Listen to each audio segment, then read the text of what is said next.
What's up guys, we're here at the Mandarin Oriental in Miami and we're gonna be interviewing Naomi Scott, who plays Jasmine in Aladdin. Let's go!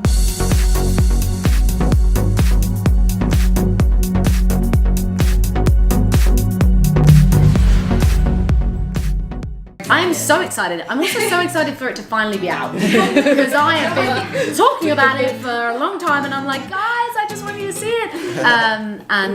Yeah, it's been 2 years.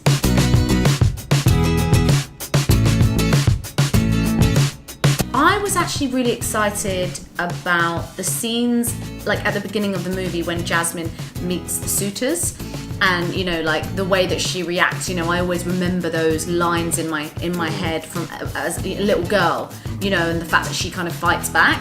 And I was really excited to see how the writers would interpret that. Mm-hmm. And you know, that's where they come up with the line where she says, "Funny, we have the same title, yet we're never described the same way." When she first meets Prince Anders. And for me, it was all about showing her how smart she is, and that she could completely dress someone down, but she obviously has to kind of withhold that. Right. But she does give a little bit of spice.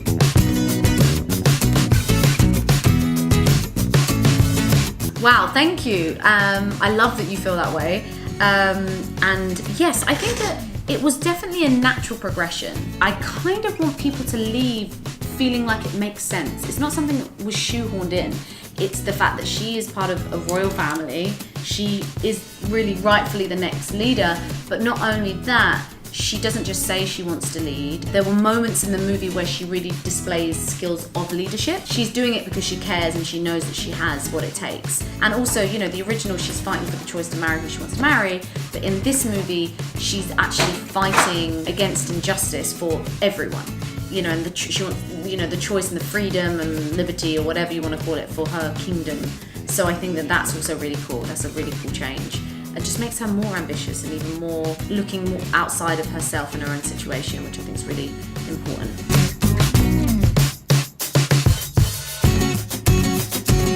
I actually think if you love the original, then you'll love this movie. I think because it has everything you want from the original. It has. It's just, this is a live action. This is humanizing characters, giving them more depth. And in terms of all the extras, you've just got, you know, all of the music you love and more. You've got all of the action you want and more. All of the dancing and more. So it's just that it pushes everything, and visually it's so much fun. It's got, you know, comedy after comedy after comedy, and it's really funny. It's got something for everyone. It's cross-generational. So I think that if you love the original, like I did, then I think you'll love this movie.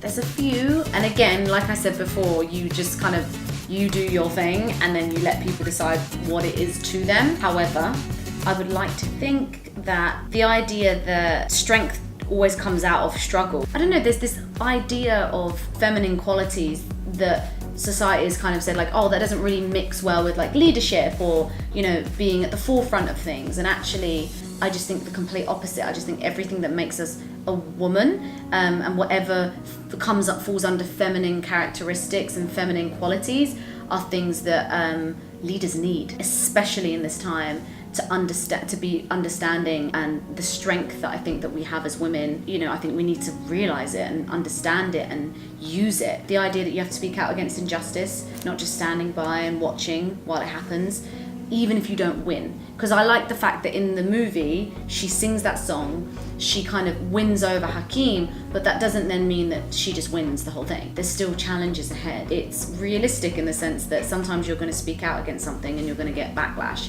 but you might just open a door for someone else along the line. You know, for me as an actor, I feel really safe in my job, and I think that I can't not appreciate the people and the women and men that have gone before me and kind of like spoken up about things that have happened to them, that makes it a safer place for me, even though it was incredibly tough for them. There's lots of things in that song, so much. And then just the feeling of just like, she's angry as well, like she can be angry, like that's okay. But I like that as well. I wanted to make it raw. I didn't want it to be like a pretty performance. She was like, damn you, Jafar.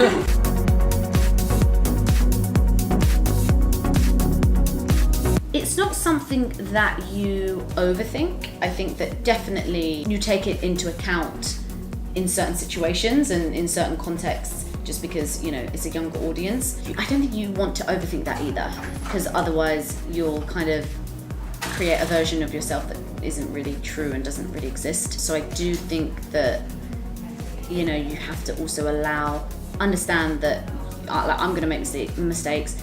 People aren't always gonna like what I do, they're not always gonna like me, and that's just part of the deal. So you've just kind of gotta go with it. I think the people that I looked up to were always people that were just themselves, and they weren't perfect, but they were real about the issues and stuff that they face and that they go through. So for me, I think that's what I'll try and do if I can. We'll see. Talk to me next year.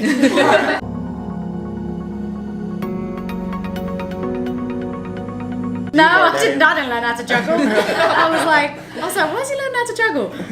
No, it's so funny actually, because there's a funny story about that. He spent so long learning how to juggle that didn't make the movie. He took like weeks lessons of playing the oud, the guitar type thing, and in the scene we were just kind of blocking it out, and it just felt way more natural for me to pick up the oud and start playing, and Guy just went, oh yeah, I think they should play it, and Mena was like, what? I've just spent so long learning the oud. So like I just like pretended to play. Oh my gosh, hilarious. Poor Mena, learning. But I was like, hey honey, you've got all these new skills. You know, if acting doesn't work out, you could become a new player. But I think after this movie, somehow I think that's not the case. I think acting is definitely gonna work out. But yeah, so that was the funny story about that. But no, I don't think I learned anything that I didn't end up doing.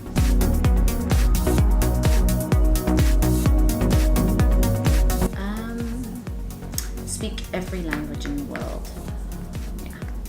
Yeah, was that a good one? Did you like that? Yeah, that's a good. I'm learning Italian right now, and I'm just like, oh, okay, girl. I know this, but.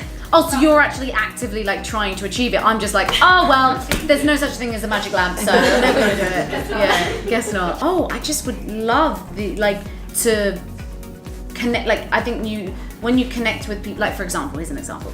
We went to Oman. Mena speaks Arabic. And literally, when we went into the screenings, and he would get the mic, and literally, people, when you can connect to someone, in their mother tongue, there's a power in that. There's such a power in that, and so I think it's such a beautiful thing. You can connect on a deeper level with people, I think, and also I could be nosy, and I can understand what people are really saying. I'm like, I understand. I heard what you said there. Like they're like, she's not. Really? Yeah.